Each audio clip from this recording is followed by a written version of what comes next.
যারা বাংলাদেশের জনগণের সামনে বলেছিল টেক ব্যাক বাংলাদেশ, বাংলাদেশের জনগণ তাদেরকে রেড কার্ড দেখিয়েছিল।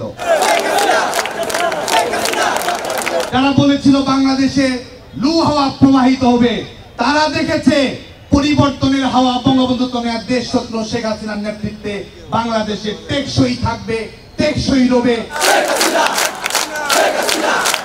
কৌন বানেগা ক্রোড়পতির মতো টাকা দিয়ে রাজনীতি কিনে তার মাধ্যমে রাজনৈতিক দল পরিচালনা করতেন।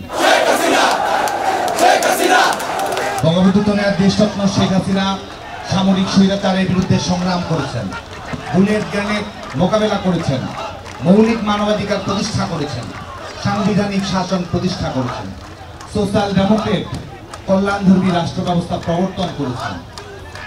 প্রত্যেকটি মানুষের নাগরিক অধিকার, ব্যক্তি স্বাধীনতা প্রত্যেকটি ক্ষেত্রেই বঙ্গবন্ধু কন্যা দেশরত্ন শেখ হাসিনার 1981 সালের 17ই মে সামরিক স্বৈর শাসকদের রক্তচক্ষুকে উপেক্ষা করে তার যে প্রত্যাবর্তন, জনতার নায়কের বেশে বঙ্গবন্ধু কন্যা দেশরত্ন শেখ হাসিনার সেই যে প্রত্যাবর্তন, এই প্রত্যাবর্তনই বাংলাদেশের বিজয়ের গল্প রচনা করেছে।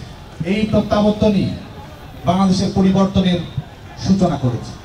এবং এমন সময় বঙ্গবন্ধু কন্যা দেশরত্ন শেখ হাসিনা প্রবর্তন করেছেন যখন এই বাংলাদেশে ছিল কারফিউ গণতন্ত্র, যখন মিলিটারি ডিক্টেটররা প্রজ্ঞাপনের মাধ্যমে দেশ পরিচালনা করত, যখন রাজনৈতিক দল মানে ছিল সামরিক স্বৈর শাসকেরা কৌন বানেগা ক্রোড়পতির মতো টাকা দিয়ে রাজনীতি কিনে তার মাধ্যমে রাজনৈতিক দল পরিচালনা করতেন। বঙ্গবন্ধু কন্যা দেশরত্ন শেখ হাসিনা এমন সময় দেশে প্রত্যাবর্তন করেছিলেন যখন আমাদের নাগরিক অধিকারের সবচেয়ে মৌলিক বিষয়বস্তু আমাদের ভোটের অধিকার, এই ভোটের মাধ্যমে প্রজাতন্ত্রের মালিক হচ্ছে জনগণ, এই মৌলিক সাংবিধানিক কথাটি আমাদের জীবনের সঙ্গে অঙ্গাঙ্গিভাবে জড়িত। সেই মৌলিক সাংবিধানিক বাস্তবতাকে অস্বীকার করে সামরিক স্বৈর শাসকেরা, অবৈধ দখলদারের এই দেশে রাজনৈতিক তাণ্ডব চালিয়েছে, হত্যাকাণ্ড পরিচালনা করেছে এবং দেশ বিক্রি রাজনৈতিক কর্মকাণ্ড নির্বিবাদে পরিচালনা করেছে। বঙ্গবন্ধু কন্যা দেশরত্ন শেখ হাসিনা আমাদের এই গণতন্ত্র, রাজনৈতিক অধিকার প্রত্যাবর্তন করেছেন বঙ্গবন্ধু কন্যা দেশরত্ন শেখ হাসিনার প্রত্যাবর্তনের কারণে। এবং বর্তমান সময়েও বাংলাদেশের ছাত্র সমাজের প্রতি আমাদের আহ্বান থাকবে যে 2008 সালের পর থেকে বঙ্গবন্ধু কন্যা দেশরত্ন শেখ হাসিনা যে রাষ্ট্র নির্মাণ, রাষ্ট্র পুনর্নির্মাণ, আমাদের উন্নয়নের গতিপথ তৈরি করা, এমডিজি এসডিজি প্রত্যেকটি সূচক বাস্তবায়ন করা, তথ্য প্রযুক্তির মাধ্যমে আমাদের কর্মসংস্থানের নিশ্চয়তা তৈরি করা, বাংলাদেশের মানুষের মাথা পিছু আয় থেকে শুরু করে প্রত্যেকটি অর্থনৈতিক সূচকে উন্নয়ন নিশ্চিত করা এবং এক ধরনের জ্ঞান ভিত্তিক অর্থনীতি তৈরি করা, বাংলাদেশের ছাত্র সমাজ বঙ্গবন্ধু কন্যা দেশরত্ন শেখ হাসিনার এই চলার পথে আমরা আগামী দিনে অভিযাত্রী থাকবো। আমাদের শিক্ষা প্রতিষ্ঠানগুলো আমরা সন্ত্রাস মুক্ত রাখবো, আমাদের শিক্ষা প্রতিষ্ঠানগুলোতে আমরা মৌলবাদের বিরুদ্ধে দৃঢ় লড়াই চালিয়ে যাব, আমাদের শিক্ষা প্রতিষ্ঠানগুলোতে বাংলার মানুষের ভোট এবং ভাতের অধিকার রক্ষার ধারাবাহিকতা আমরা তৈরি করব।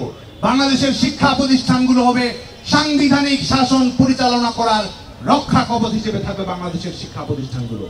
এবং আজকের এই দিনেও আমরা জানি যে ষড়যন্ত্র চলমান রয়েছে, এই বাংলাদেশের মানুষের জীবন নিয়ে ছিনিমিনি খেলে পেছনের দরজা দিয়ে ক্ষমতায় আসার ষড়যন্ত্র, ক্ষমতায় আসার নীল নকশা, ব্লুপ্রিন্ট রচনা করার মতো রাজনৈতিক দল, তথাকথিত রাজনৈতিক দল, এই ষড়যন্ত্রকারীদের ক্লাবের কর্মকাণ্ড বাংলাদেশ থেকে এখনো বন্ধ হয়নি। সে কারণে বাংলাদেশের ছাত্র সমাজের প্রতি আমরা সচেতন হওয়ার জন্য আহ্বান জানাবো। এবং আমরা তো লড়াই করেছি, বিজয়ী হয়েছি, বঙ্গবন্ধু কন্যা দেশরত্ন শেখ হাসিনাকে নিরঙ্কুশ বিজয় উপহার দিয়েছি। যারা আমাদের নিয়ে ভৎসনা করেছিল, যারা বাংলাদেশের জনগণ নিয়ে তামাশা করেছিল, তাদেরকে পরাজিত করে এই বঙ্গবন্ধু কন্যা দেশরত্ন শেখ হাসিনা বারবার বিজয়ী হয়েছেন, আগামীতেও বিজয়ী হবেন। যারা বাংলাদেশের জনগণের সামনে বলেছিল টেক ব্যাক বাংলাদেশ, বাংলাদেশের জনগণ তাদেরকে রেড কার্ড দেখিয়েছিল। আজকে যারা বাংলাদেশের গণতন্ত্রকে বলছে বাংলাদেশের গণতন্ত্র ত্রুটিপূর্ণ, গতকালকে তারা আবার বলছে আস্থার পুনর্নির্মাণ। যারা এই মৌসুমী জলবায়ুর বাংলাদেশে যারা বলেছিল বাংলাদেশে লু হাওয়া প্রবাহিত হবে, তারা দেখেছে পরিবর্তনের হাওয়া বঙ্গবন্ধু তনয়া দেশরত্ন শেখ হাসিনার নেতৃত্বে বাংলাদেশে টেকসই থাকবে, টেকসই রবে। বঙ্গবন্ধু তনয়া দেশরত্ন শেখ হাসিনার নেতৃত্বে 2041 সালের মধ্যে আধুনিক সমৃদ্ধ স্মার্ট বাংলাদেশ আমরা তৈরি করব। আজকে বঙ্গবন্ধু তনয়া দেশরত্ন শেখ হাসিনার স্বদেশ প্রত্যাবর্তন দিবসে মানুষের ছাত্র সমাজের প্রতি এই আহ্বান জানিয়ে, ঐক্যবদ্ধভাবে লড়াই করার আহ্বান জানিয়ে, শিক্ষা প্রতিষ্ঠানে শিক্ষার পরিবেশ সুন্দর রাখার আহ্বান জানিয়ে, শিক্ষার্থীদের অধিকার আদায় কর্মকাণ্ড পরিচালনা করার আহ্বান জানিয়ে, বিশ্ববিদ্যালয়গুলোতে সাংস্কৃতিক কর্মকাণ্ড জোরদার করার আহ্বান জানিয়ে আজকে এই 44তম স্বদেশ প্রত্যাবর্তন দিবস উপলক্ষে আয়োজিত ছাত্র সমাবেশের আনন্দ শোভাযাত্রা এবং সমাবেশের সমাপ্তি ঘোষণা করছি।